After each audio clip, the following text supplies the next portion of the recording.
Okay, here we are again, update number 2 to the miter saw station. The problem I was having was there was too much dust and it was still coming out even though I had it fixed like I did. So what we're going to do is we're going to come in here. I've taken the wire frame that I had and I've sort of just stapled some braces to it. I'm going to come back here and put another one, and then we're going to come in here and actually mount this big hood in the back. I'm going to do a little bit of rigging up with some other panels and try to really create a more secure, direct airflow going into thing. Now don't get me wrong, what I had was good, but I can do better. So I removed the old floor vent looking setup there, and as you can see, that's connected to an elbow with a 4-inch pipe. And then I went in and added the big gulp hood in the back, and I locked that in underneath the wire cross pieces and up against the plywood frame. I then added a piece of plywood and flashing to the top, and that plywood serves right underneath the saw to keep the dust from coming out of the front. As you can see, I curled and bent the edges of the flashing up to create a dam or a channel to force that dust into that big gulp.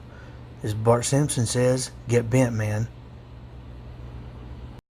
I took some poster board and made a template of all the angles and sides that needed to be made to put into that hood. I laid it all out on the flashing material, and it looks kind of junky and redneck there, but especially where it's taped up at the hood. But I wanted a really good seal there, and if I'm taking my saw in and out, I didn't want any problems with that coming apart. And as you can see, that works like a champ. As the saws ran, the centrifugal force, it should force the dust right on out and into that channel along the edges. It's going to follow that dam right in. I did add a shower pen material to the face of that. I looked at using some more of the cloth, but it was too porous and just held onto the dust. More flashing was just too rigid and sharp. Wood, didn't really like how that worked. And I had that shower pen material from a tile job I did years ago. I'm kind of a hoarder, that's why I get so much scrap. Anyway, it just worked best. And as you can see, I'm pulling the little dowel pins out of the back of the holes in the saw. Those holes are normally there for the hold downs for holding down crown and other materials. But I utilize those to kind of help hold that in. And you can see how easy they came out and how easy everything goes right back in. That shower pen really was the best option for me for that face, being it had so much elasticity and flexibility to it. But you'll notice there that I've got a little fake door at the top as well as little strips that just help keep everything in, especially when I was going from 90 to 45 degree cuts. But it worked really well. I was super excited about it.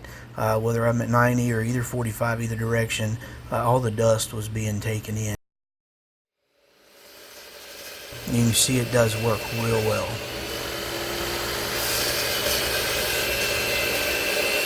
I had to go deep into the scrap pile to get this project done. I even had to go buy some flashing, but otherwise, scraps all the way.